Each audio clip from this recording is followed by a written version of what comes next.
All right, let's talk shot selection. One of the fastest ways to improve your shooting percentage, or if you're a coach watching, your team shooting percentage, is simply making sure you're taking the right kind of shots. Now, I don't expect you to be able to read all of this, but it kind of helps me explain it to you.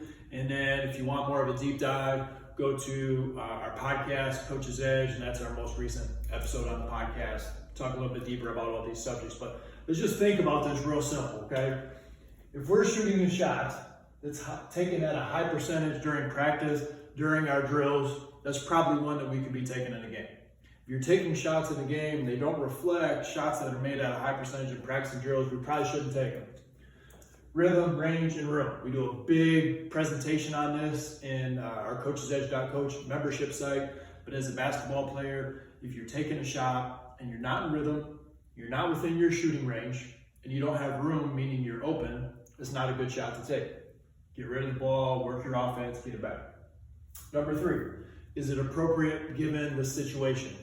That's time, score, foul situation, a lot of different variables. Is it appropriate given the situation that you're having in the game? It could be beginning of the game, end of quarter. That also helps you decide, is this a good shot to take or not?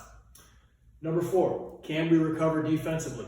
Some players take shots, nobody back, they give up an easy layup on the other end because it wasn't a good shot, because of the timing and the spacing of where you were and your teammates were on the offensive side of the court. Number 5 goes right into it. Is it expected? Is this a shot that's within your offense? Is it taken by a player that usually takes that shot? Then your teammates can act accordingly, whether that's attacking the glass, getting back on defense, being in the spots that they need to be to, right? Which also ties into number 6. When you take a shot, can it be offensive rebound? If it can't be offensive rebound, I know that can be a little more difficult if you're running like 5-out offense. But as a team, maybe you're sending a certain amount of players to the offensive glass. Is the shot that we're taking, can it be offensive rebounded? Or were you going like 1-on-3, took a shot, nobody's there anyway, it's as good as a turnover.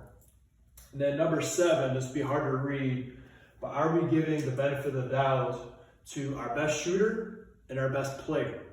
If we're giving the benefit of the doubt to those two people primarily, now we give them a little more wiggle room and trust, because those are the players that need to take the most shots. They have the most leeway and freedom because they've earned that throughout the course of the season, throughout the hard work that they put in the off season. They've earned the right to have a little bit more wiggle room. And so that's where you can even get into some of the red light, yellow light, green light shooting. There's certain players that are going to have much more of a green light compared to others. So yes, that was a good shot for them, even if it's not a good shot for somebody else, right? So those are 7 quick tips on shot selection. If you're a coach checking this out, maybe 1 or 2 of these really sticks out to you. You can communicate with your team about them. And if you'd like to get into the details of shooting the basketball at a high level, we got a bunch of different shooting clinics coming out in South Carolina, Michigan, and Ohio this spring. And obviously a lot of great stuff about shooting with our online membership as well. Let's go.